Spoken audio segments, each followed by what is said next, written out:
टूट जाता है। सभी को जय भीम, नमो बुद्धाय। अभी अभी आरडी भाई बोल के गए, इतनी दूर से हमारे बीच में आए, और मेरा मानना है जैसे उनकी बातें मैंने सुनी कि वो सिर्फ आरडी नहीं आरडीएक्स हैं, और वो बाबा साहब के विचारों का आरडीएक्स है। और जब ऐसे लोग भारत में होंगे तो इस मनुवाद को जमने नहीं देंगे। साथ ही मैं सम्मानित मंच का आभार प्रकट करता हूं, और सामने देख के आपको मुझे बड़ी खुशी हो रही है कि जैसा आपने अपनी बातों से कहा वैसे आप हैं भी, आप पूरी तरह मिशनरी हैं, क्योंकि इतने समय के बाद भी अगर आप हमें सुनने के लिए बैठे हैं तो जो आपने कहा वो आपके चरित्र से झलक रहा।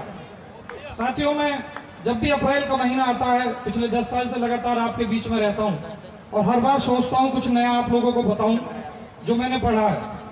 अभी मैंने आज सुबह ही मैं फेसबुक पे देख रहा था, पिछले 2 दिन से 3 दिन से मैं देख रहा हूं कि सारा भारत जो है भीम में हो चुका है, और सारी दुनिया में, जैसे मनोज जी ने भी बताया कि बहुत सारी कंट्रीज में बाबा साहब की जयंती बड़े पैमाने पर मनाई जा रही है, और गूगल पे भी ये दिखाया जा रहा है कि दुनिया में सबसे बड़ी जयंती अगर कोई है तो बाबा साहब की जयंती है।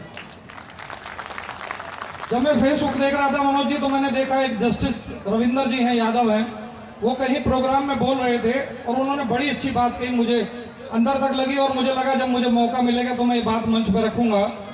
उन्होंने कहा कि हमें राम राज नहीं चाहिए, हमें भीम राज चाहिए।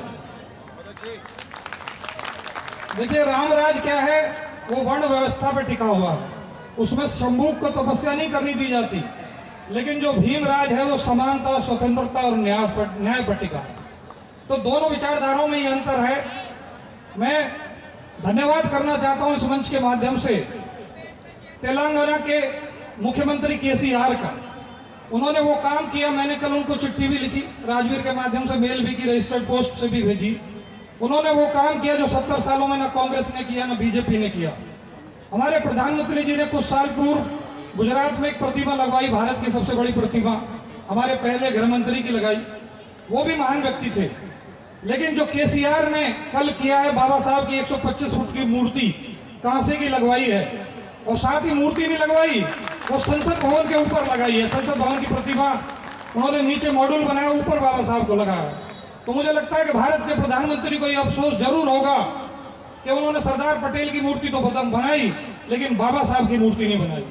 अगले साल जब वहां हैदराबाद में मेला लगेगा, इस देश के 90 करोड़ 100 करोड़ लोग जब हैदराबाद जाना शुरू करेंगे, तो इस देश की मनुवादी शक्तियों को ये पता लगेगा कि उनको बाबा साहब की प्रतिमा पहले लगानी चाहिए। दूसरी बात साथियों, मैं मन से कहना चाहता हूं, मैंने पिछले साल सिंधु घाटी, हड़प्पा, मोहनजोदड़ो को पढ़ा। बहुत से जो इतिहास के छात्र हैं, जो बच्चे हैं, मनोज जी होंगे या इस मंच में बहुत लोग होंगे, वो जानते होंगे बाबा साहब के समय में एक रिसर्च डीएनए टेस्ट नहीं आई थी, लेकिन आज आपके पास डीएनए टेस्ट है। और वो डीएनए टेस्ट क्या कहता है कि इस देश के 90% लोगों का जो डीएनए है वो लगभग नजदीक है, लेकिन इस देश में जो 5% लोग हैं उनके डीएनए में कजाकिस्तान और ईरान का डीएनए है। कजाकिस्तान के जो स्टेप लोग थे उनका डीएनए आज भी 18% उन लोगों में है। तो ये जो लड़ाई आज से 4000 साल पहले सिंधु घाटी में शुरू हुई, और जो सिंधु घाटी सभ्यता के मूल लोग थे उनके बारे में आप जान लीजिए। सिंधु घाटी की सभ्यता वो सभ्यता थी जहां 3 मंजिले मकान थे, जहां पब्लिक स्विमिंग पूल था, और जिनके पास ड्रेनेज और सीवेज की ऐसी व्यवस्था थी जो आज भी गांवों में, गलियों में, मोहल्लों में नहीं है। उनके पास पब्लिक टॉयलेट थे, घर में टॉयलेट थे जो इंग्लिश सीट आप देखते हैं, और उनके पास ये पद्धति थी कि नहरों का पानी रोककर उसे घरों में वो लाते थे। उनके पास वो सड़कें थी कि 90 डिग्री पर एक दूसरे को काटती थी, और दुनिया की सबसे संपन्न बंदरगाह टेक्निक, आर्टिफिशियल पोर्ट जिसे आप कह सकते हैं, वो सिंधु घाटी में पाया जाता है।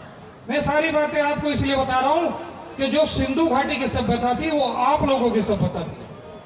बाबा साहब ने कहा है कि जो कौम अपना इतिहास नहीं जानती वो इतिहास नहीं बना सकती। आपका इतिहास वो इतिहास था, आप इस देश के मूल निवासी, इस देश के शासक थे। लेकिन इन मनुवादियों ने षड्यंत्र कर 4 विद्याएं बताई जाती हैं, साम, दाम, दंड, भेद, लेकिन इनके पास एक विद्या और है जिसके बारे में बताते नहीं, वो है छल। आप अगर ऋग्वेद पढ़ेंगे तो उसमें लिखा है सबसे दुराचारी देवता अगर कोई है तो इंद्र है, और उसकी ऋग्वेद में 25% श्लोक ऐसे हैं जो इंद्र की स्तुति करते हैं। और इंद्र को मानने वाले इन छली कपटी मनुवादी लोगों ने आपके देश पे शासन किया, धोखे से आपको पराजित किया। जब आप सिंधु घाटी में खोज करते हैं तो उसमें बैलों की प्रतिमाएं मिलती हैं, उसमें प्रकृति देवी की प्रतिमा मिलती है, उसमें कहीं घोड़ा नहीं मिलेगा, यज्ञ नहीं मिलेगा। वहां जो संस्कार होता था वो दफनाया जाता था, वो जलाया नहीं जाता था। तो इस देश में जब अंग्रेज आए और उन्होंने 2 रेजिमेंट बनाई, चमार रेजिमेंट बनाई, अहीर रेजिमेंट बनाई, महा रेजिमेंट बनाई, तो मनोज जी जो चमार रेजिमेंट बनाई उसका प्रतीक अगर आप देखेंगे तो उसका प्रतीक है बैल। अंग्रेज इस बात को जानता था कि ये जो इस देश के दलित हैं, पिछड़े हैं या शोषित हैं, ट्राइबल हैं। अच्छा शॉर्ट कर दूं? ठीक है, मैं शॉर्ट कर देता हूं, बात लंबी। तो बैल जो कहां से लिया? उन्होंने सिंधु घाटी से लिया। और ये आपने सिद्ध किया, बाबा साहब ने जो गोरेगांव में स्मारक बनाया, 500 लोगों ने 25,000 को हराया। तो आपका जो डीएनए है, मैं संक्षिप्त में यही कहूंगा कि आप अपने को पहचाने, आप सभी शेरों की संतान हैं और शासक बनने लायक हैं। बस इतना और कहूंगा, जो आज सरकार है पिछले 9 सालों से 14 सालों से आप देखेंगे तो ये संविधान विरोधी है। बाबा साहब ने कहा कि ये देश, ये संविधान पंथ निरपेक्ष होना चाहिए, लेकिन हमारे प्रधानमंत्री और हमारे मुख्यमंत्री पंथ प्रधान की बात करते हैं। बाबा साहब ने कहा कि स्वतंत्रता और समानता होनी चाहिए, तो स्वतंत्रता इतनी है कि पक्षी पारस तक को इन्होंने चिड़ियाघर में कैद कर दिया। और अगर समानता की बात करें तो आप यहाँ बैठे हैं, भारत के चीफ जस्टिस से लेकर राष्ट्रीय सुरक्षा सलाहकार से लेकर लोकसभा स्पीकर से लेके कैबिनेट मिनिस्ट्री से लेके इस यूनिवर्सिटियों के तमाम चांसलरों से आप देखेंगे तो इस देश के 90% 95% संसाधनों पे 5% लोगों का कब्जा है। ये हमारी इन लोगों से लड़ाई है, और इसको अगर कोई काट सकता है तो बाबा साहब का विधान और सुख देने वाला संविधान काट सकता है। अंत में मैं अपनी बात पूरी करूंगा और मैं ये बात कहूंगा जो बहुत महत्वपूर्ण है। देखिए, आप हजारों साल शोषित रहे, गुलाम रहे, अनुयायी रहे, लेकिन पिछले 10 सालों से मैं महसूस कर रहा हूं कि अगले 30 सालों में ऐसी स्थिति आने वाली है।